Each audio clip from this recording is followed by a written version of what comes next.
Yo, kembali lagi dengan saya Ju. Seperti biasa, saya akan menceritakan film. Sebelum lanjut, yang tidak lain tidak bukan, tidak hanya tapi semua. Assalamualaikum, gimana kabar kalian nih, Plototers? Yuk, diam sejenak, pelototi layar dan lanjut.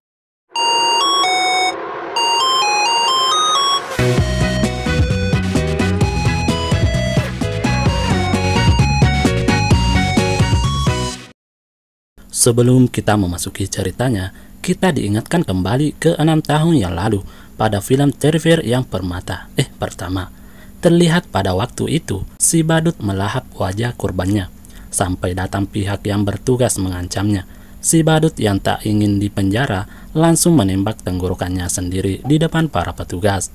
Sampai si petugas menganggap kalau si badut sudah goib, sehingga mereka pun membawa jasad si badut di rumah ingin sehat alias rumah sakit untuk diotopsi. Tapi seketika itu si badut mencekik si dokter yang rupanya si badut masih tua.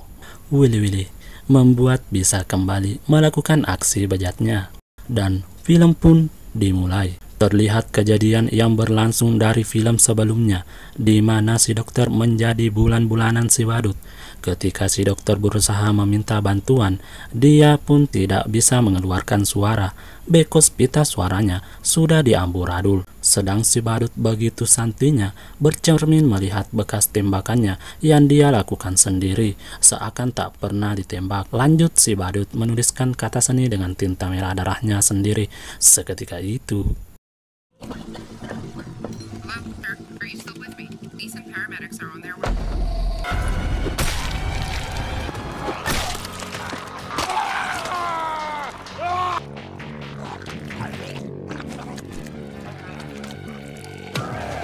sungguh tidak berperi kemanusiaan dan berperi keadilan. Usai melakukan aksinya, si badut langsung mengganti isi kresek yang selalu dibawanya dengan memasukkan alat-alat dan obat-obatan medis. Selanjutnya, keluar berjalan melewati kabut malam untuk mencari target lainnya.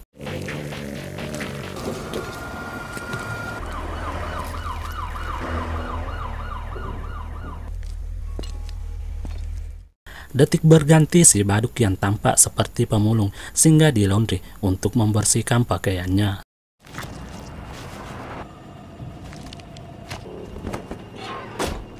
Sambil mata tajam si badut membaca koran yang memuat berita kecelakaan, namun bagaikan membaca komik Mr. Bean, hingga si badut terlihat tertawa bahagia. Di tengah serunya membaca, si badut merasakan kehadiran sesuatu.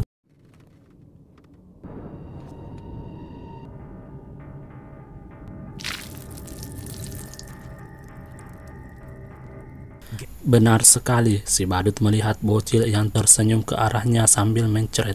Ih, joroknya. Menjijikkan pula ini sapo.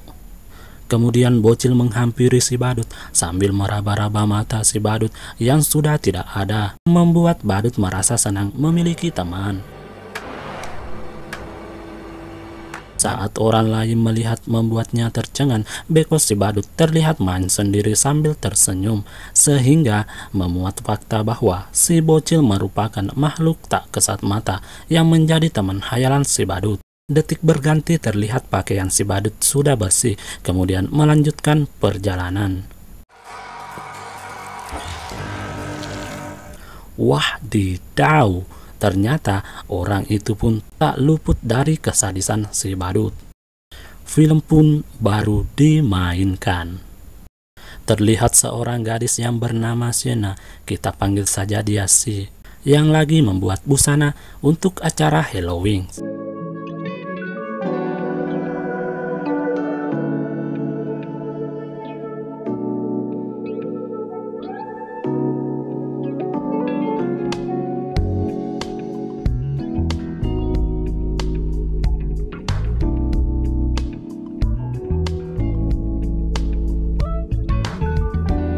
Detik berganti, si pun makan malam bersama si ibu dan si adik yang bernama Jonathan, kita panggil saja dia John.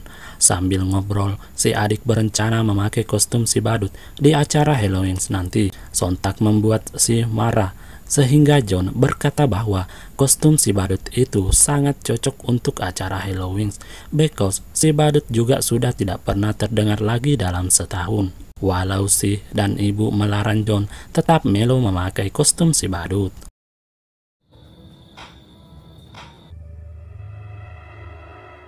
John yang terobsesi dengan kostum si badut mulai mencari soal aksi kebrutalan yang dilakukan si badut.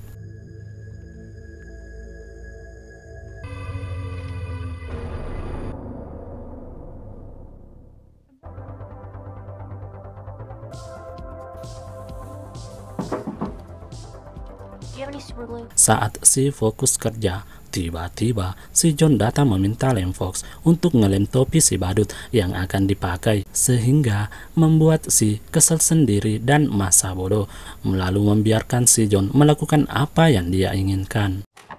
There. Thanks again for the hat. You're welcome. Detik berganti si Yamato rebahan sejenak sambil mempelototi layar JAG dengan melihat film horor sambil matanya mulai berkedip lelap ingin bubuk cantik hingga membuatnya bermimpi.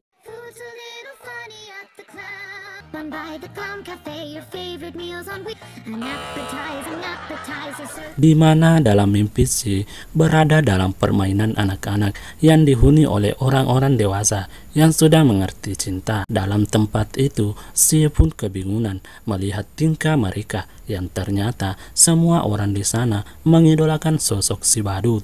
Sampai akhirnya kedatangan si badut disambut meriah.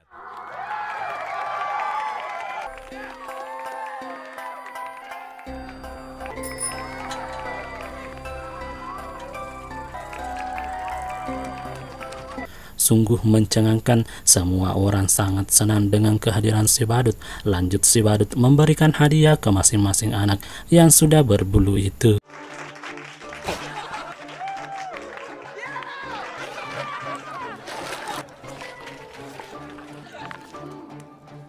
Saat giliran si diberi hadiah, membuatnya begitu takut, tapi tetap menerimanya. Beko seolah dipaksa, padahal ia. Lanjut si unboxing hadiah tersebut.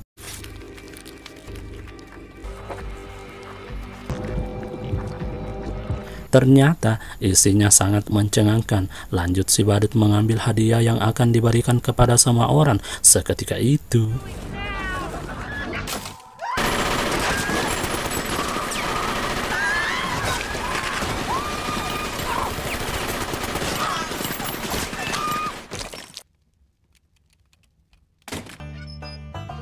Wahdidaw! Tembakan yang bagaikan tinta merah berserakan padahal ia. Lanjut si badut mengambil semprotan api untuk meningkatkan keseruannya.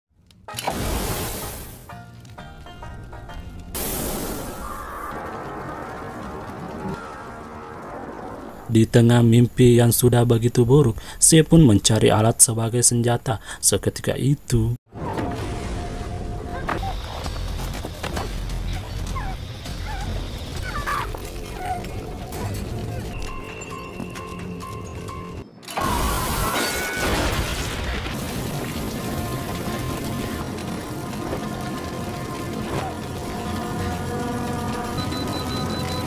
Beruntung si terbangun, because ternyata lilin membakar kostum sayap yang sudah dibuatnya dengan susah payah hingga membuat mereka semua panik. Lanjut memadamkan api. Detik berganti, si terkena semprot oleh si ibu. Bekos hampir membuat semua rumah terbakar. Si yang membela diri menjelaskan bahwa tidak pernah menyalakan lilin sebelum tidur. Dengan emosi, ibu tetap saja tidak percaya, sehingga ibu berkata, "Kita semua hampir goib." Go to bed.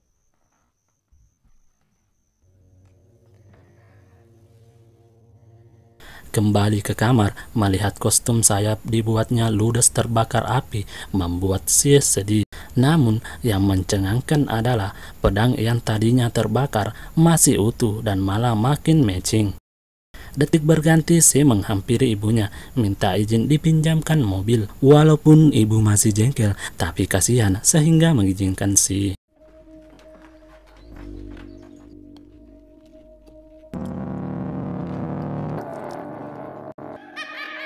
Alhasil, ternyata mimpi itu membuat si Parno. Di tempat lain, si badut lagi mempersiapkan alat tempurnya untuk memulai kembali aksi kopetnya di kota tersebut. Di waktu yang sama, bocil teman si badut lagi mempelototi layar JAG dan melihat korban kebrutalan si badut masih selamat di film yang sebelumnya. Walau wajahnya hampir habis dimakan oleh si badut, tapi wanita itu mengklaim jika dirinya menang because si badut gagal membunuhnya dan malah mati tertembak. Mendengar pernyataan itu membuat si badut merasa diremehkan. I saw it happen. Detik berganti, John lagi ulangan di dalam kelas sambil melihat gadis yang bernama Stephanie. Kita panggil saja dia Ani. Ani yang merasakan dirinya dilihat beranggapan bahwa John hanya ingin menyontek saja. Detik berganti saat jam keluar main. John yang galau bergegas di lorong sekolah. Betapa takutnya John saat melihat si badut yang lagi asik bermain dengan teman khayalannya, dan betapa gregetnya tenggorokan ini melihat aksi badut yang memakan bangkai tikus yang ingin rasanya aku muntah melihatnya.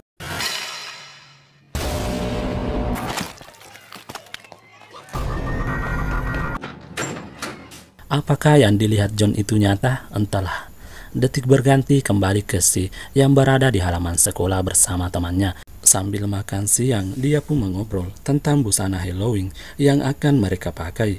Di tengah obrolan, datanglah satu teman lagi yang langsung menceritakan kejadian yang mengerikan soal korban yang selamat dari kebrutalan si badut, di mana wanita yang bernama Victoria yang sempat diundang di acara talk show JAG tiba-tiba merasa terhina oleh perkataan si pembawa acara yang terkesan mengejek cacat yang dialaminya. Sampai akhir acara selesai, Victoria pun menjadi brutal dan mengacak-ngacak pembawa acara dengan seperti apa yang dia alami. Mendengar pernyataan itu, si yang lagi makan langsung merasa ingin muntah sehingga temannya bergegas menghampiri untuk meminta maaf. Detik berganti, si yang mengenakan sayap yang ada di toko merasa norak because buatannya lebih bagus dari itu. Namun acara sudah hampir diadakan, terpaksa si harus membeli sayap itu. Hingga teman si mendapat telepon dari ibunya dan berkata akan menunggu di depan toko. Are you gonna be home? I'm sorry. Beruntung si badut membiarkan lewat begitu saja, sedang si masih memilih-milih mana lagi kostum yang cocok dipakainya. Seketika itu, si terkejut because melihat langsung si badut tepat di depannya yang berdiri di pintu masuk. Mau kabur sulit, mau teriak takut, sehingga si memberanikan diri pelan-pelan lewat di sampingnya. Saat itu pula si segera ke kasir membayar dan ingin cepat pulang, tapi sungguh belum beruntung because tasnya ketinggalan. Seketika itu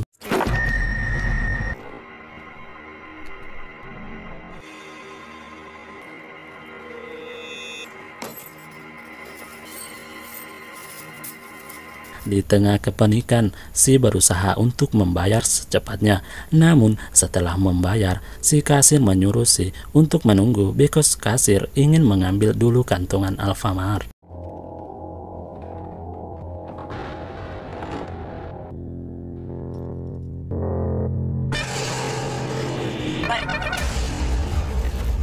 Beruntung si kasir sudah kembali dan menegur kelakuan si badut.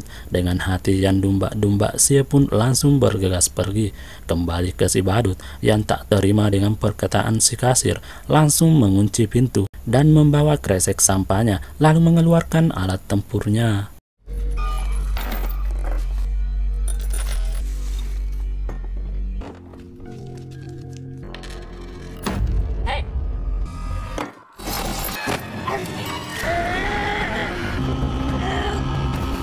Singkat detik, saat pelanggan datang merasa bahwa Animart terlalu cepat tutup dan si bocil tercengang saat melihat si badut mau megang kepala si kasir. Tiba di rumah, si dipanggil John dengan memperlihatkan buku peninggalan almarhum ayahnya. Dalam buku tersebut, terlihat si bocil menjadi teman hayalan si badut. Ternyata sudah goib. Dan anehnya, si ayah seakan sudah tahu dan memprediksi setiap apa yang akan terjadi di dalam buku tersebut.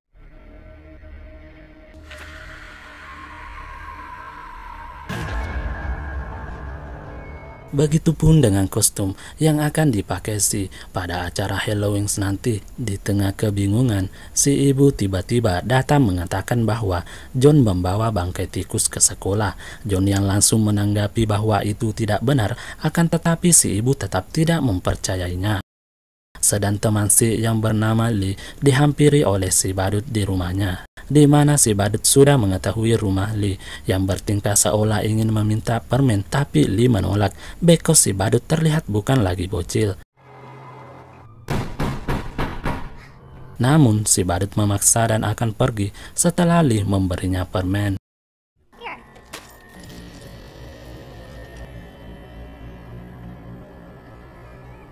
Betapa domba-dombanya Lee saat melihat isi kresek si badut. Dengan rasa takut dia pun kembali ke dalam dan mengintip lewat jendela, memastikan si badut sudah pergi. Detik berganti terlihat si sudah siap-siap ingin memakai kostum buatannya because sebentar lagi acara Halloween akan segera diadakan.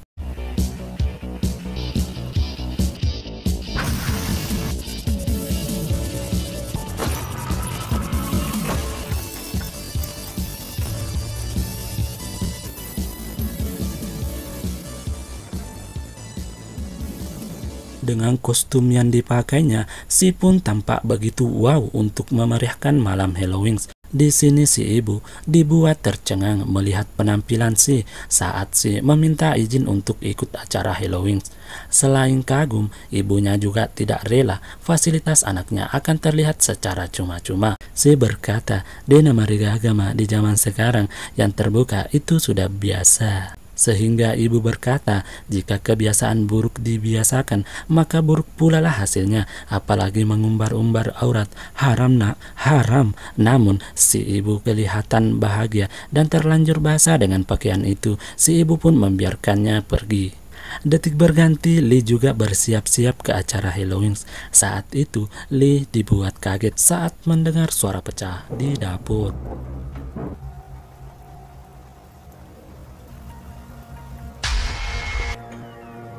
Wadidaw, betapa tas silangnya Lee saat melihat si badut tadi siang sudah berada di dalam rumahnya. Di tengah rasa takut yang menyelimuti, si badut mulai memperlihatkan tingkah anehnya.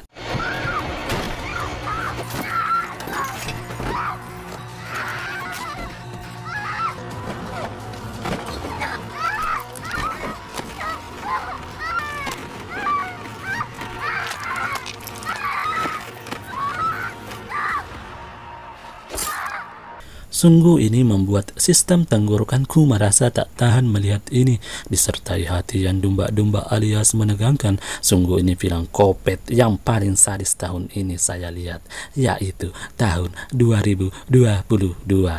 Setelah mengamburadul badan Lee, si badut pun pergi mengambil garam dan beklim.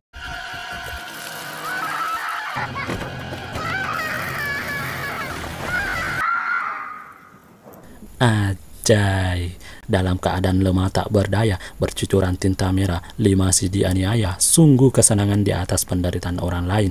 Detik berganti di mana ibu Lee sudah pulang yang melihat kondisi rumah yang begitu sunyi. Saat melihat pintu kaca pecah merasa ada rampok yang bertamu. Dalam keadaan panik, si ibu lalu mencari Lee.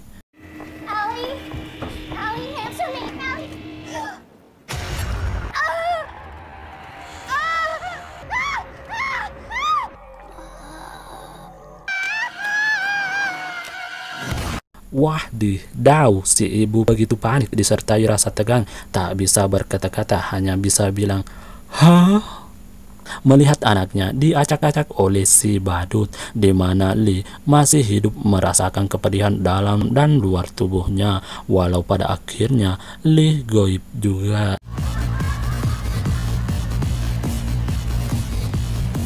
Di malam Halloween terlihat Brooke dan Si memesan anggur cap orang tua. Di sini Si masih heran kenapa Lee belum juga datang, apalagi WA-nya belum juga dibalas. Sedang Brooke berusaha agar Si menikmati malam ini tanpa banyak pikiran.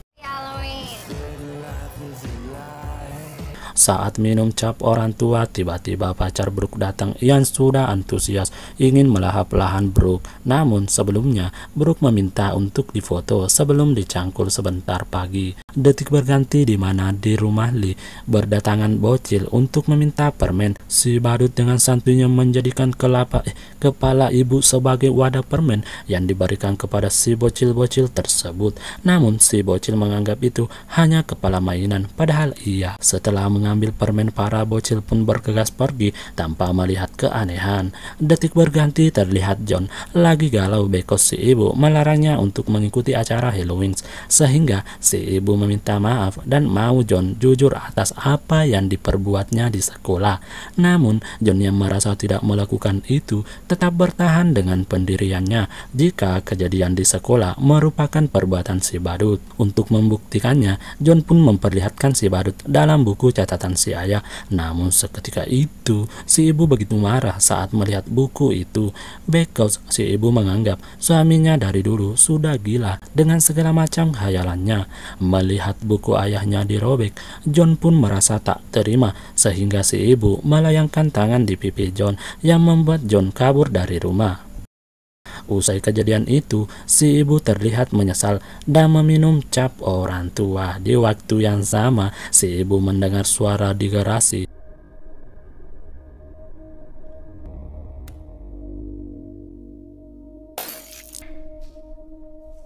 Betapa tas selengnya si ibu melihat mobilnya sudah diacak-acak, yang membuat si ibu berpikir bahwa itu kelakuan John yang lagi marah padanya. Namun ternyata itu bukan kelakuan John because John berada di luar kompleks yang berlari minggat dari rumah. Saat John berhenti, tak sengaja melihat mobil aneh yang terparkir di pinggir jalan.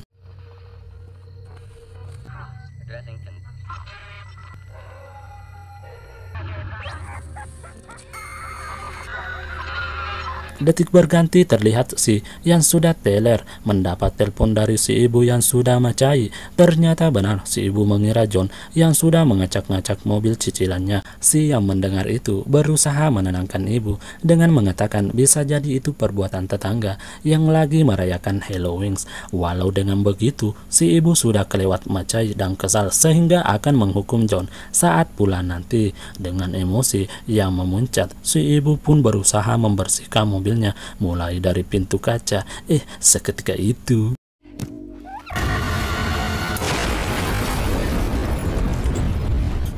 ternyata itu adalah perbuatan si badut.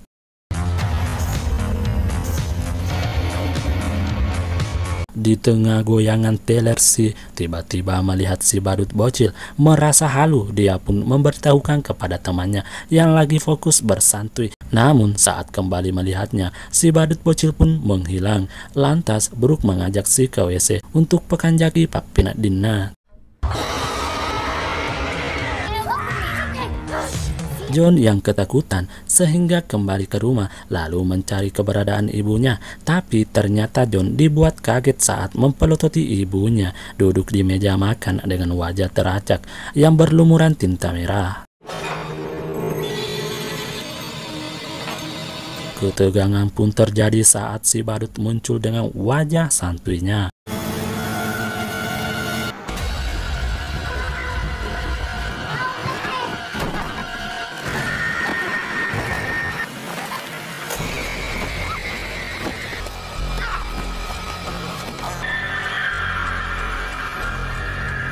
Tapi cintanya, John malah terkena suntik yang membuatnya tak sadarkan diri. Sedang si badut terlihat mengagumi pedang Si. Si yang sudah teler berat diantar pulang oleh Brooke dan pacarnya yang rupanya Brooke begitu kesal dengan tingkah si yang bagaikan bocil yang lagi belajar teler. Mendengar hal itu, si menjelaskan bahwa tak pernah melihat hal seperti itu sebelumnya. Brooke yang menganggap itu efek teler, si tetap yakin bahwa apa yang dilihatnya itu nyata, dan yang mencengangkan adalah bahwa si badut bocil yang dilihatnya itu pernah diceritakan John adiknya. Di tengah perjalanan dan perdebatan, si mendapat telepon dari John adiknya bahwa dirinya lagi terjebak di dalam suatu tempat permainan. Brooke yang menganggap si lagi mempermainkannya, si tetap meminta Brooke mengantarkannya di tempat permainan tersebut. Benar saja, ternyata John dibawa oleh si badut dan yang menelpon adalah si badut bocil. Tiba di lokasi, Brooke pun heran kenapa John menyuruhnya ke tempat ini. Apalagi Brooke tahu bahwa di tempat ini pernah ada gadis bocil goib mengenaskan. Tak peduli dengan perkataan Brooke, si pun bergegas mencari adiknya.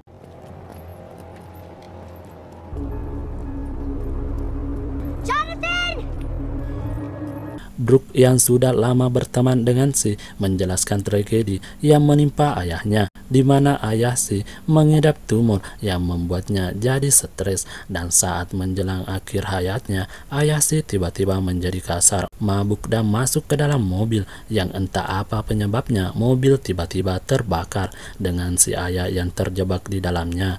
Pacar Brooke yang mendengar itu membuatnya terheran-heran. Di waktu yang sama terlihat si tak kunjung menemukan adiknya, tapi tiba-tiba mendapatkan WA dari adiknya mengatakan bahwa dirinya terjebak dalam permainan yang bernama Terrifier.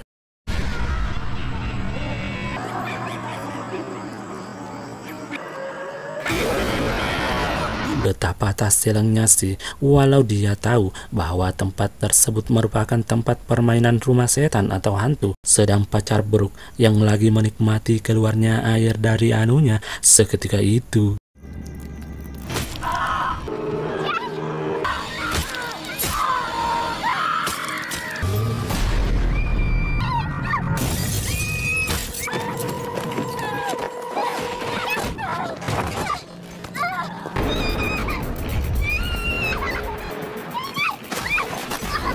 Di tengah pelarian, Brooke terjatuh because sepatu boot yang digunakan terlalu ribet. Sambil berlari tak silam, Brooke pun teriak meminta tolong kepada si.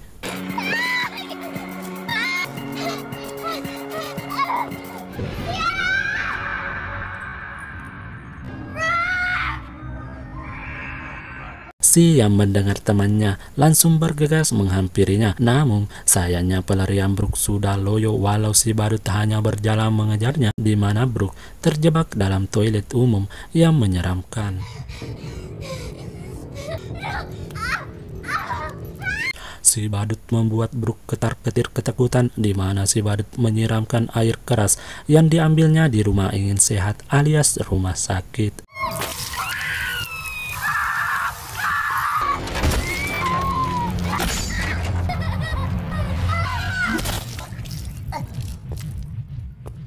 Wadidaw, sungguh mengenaskan. Si Glowin harus kehilangan wajah cantiknya sekaligus nyawanya. Tak sampai di situ, si badut juga melahap jantungnya. Betapa kaget dan sedihnya si saat melihat temannya diamburadul, ditambah dengan si badut yang begitu santuy menyapanya. Saat si badut mendekatinya, secara kebetulan si melihat John juga berada di sana.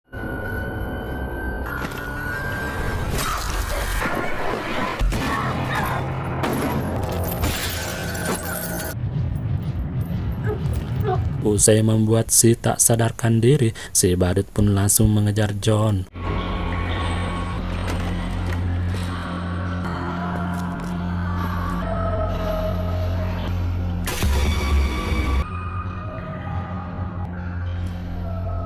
Merasa si badut sudah minggat, John pun langsung keluar.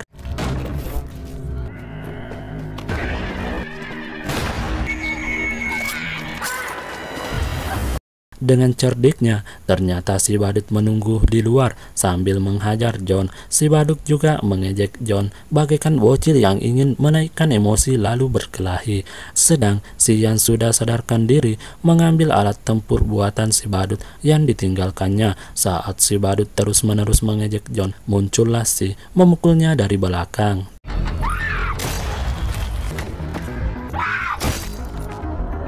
Begitu kuat si badut yang tak kunjung goib ini, dia hanya seakan ditabok duit segepok. Saat si badut kesulitan, si mengajak adiknya untuk kabur. Kenapa tidak tak kalah habisi dulu baru pergi, supaya lebih aman. Sampai di ruangan lain, si pun menyuruh adiknya menunggu, sementara dirinya akan mengecek jalan keluar dari rumah setan ini. Loh, kenapa tidak barengan aja?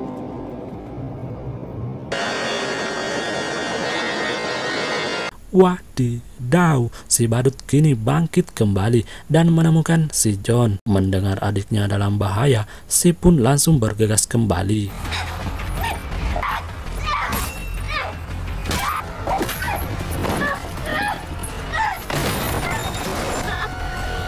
Usai melumpuhkan si badut kembali menghajar John. Si yang melihat itu berusaha menolong adiknya dari cambukan si badut.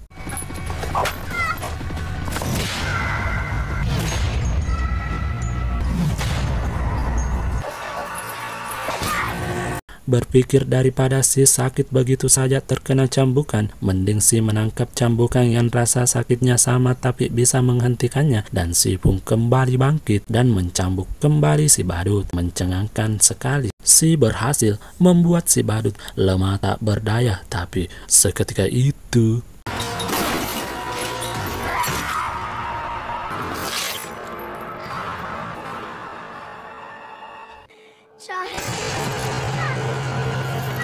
ternyata si badut masih memiliki nyawa. John yang melihat si hampir goib seketika itu mengambil pistol lalu menembak si badut.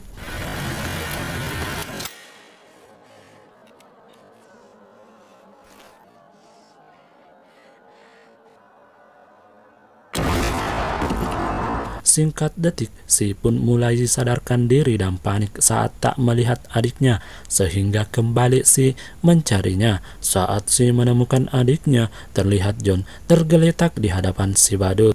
Loh, kok gitu? Yang kena tembakan tadi kan si badut. Kuat sekali, ditabuk, dicambuk, ditusuk, dibanting, ditembak, tidak goib-goib. Dengan sekuat tenaga, si kembali melawannya, namun itu tak mempan untuk si badut.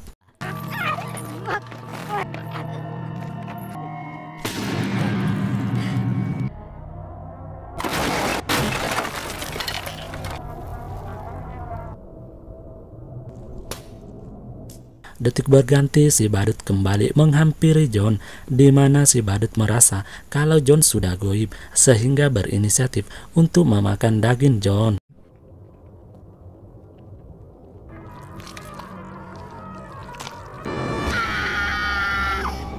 John yang kesakitan dimakan langsung tersadar teriak.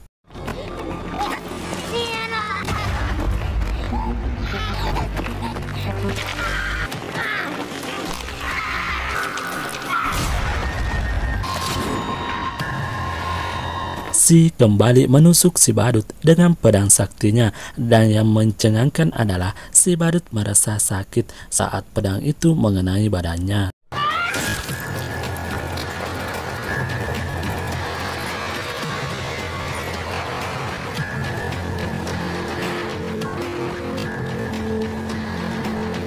Dengan slow motion, kita yang menonton berkata, wah, inilah saatnya kau tebas kepala si badut kopet itu sih. Dan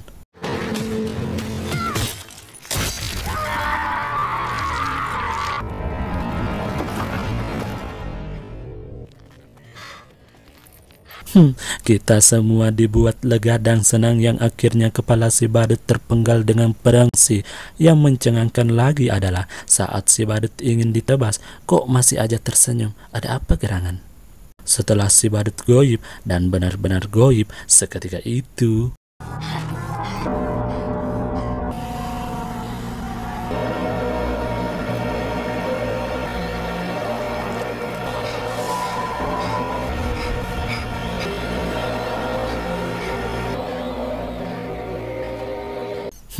Dia melihat si badut bocil yang mengambil lalu membawa kepala si badut entah kemana.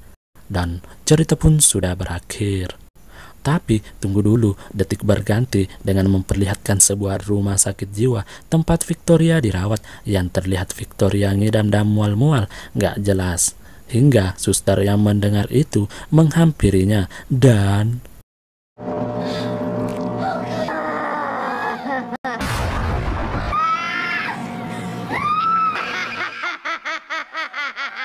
wadidaw, ternyata si badut itu terlahir kembali dari rahim Victoria. Sungguh membuat bulu hidungku berdiri. Tamat. Ending yang cukup membadutkan. Pelajaran yang bisa diambil adalah apa ya? Kayaknya tidak ada deh. Tapi admin akan tetap memberinya sesuai sudut pandang admin ya Sapo. Jika engkau melihat seorang yang bertingkah aneh, maka hindarilah dan jangan berani tinggal sendirian di daerah yang sudah kita dengar-dengar atau sadari bahwa daerah tersebut ada orang aneh atau orang berbahaya. Intinya hindarilah. Saya Ju beserta seluruh tim yang lagi merinding undur diri di layar Plototers. Salam JAG. Wassalamualaikum warahmatullahi wabarakatuh.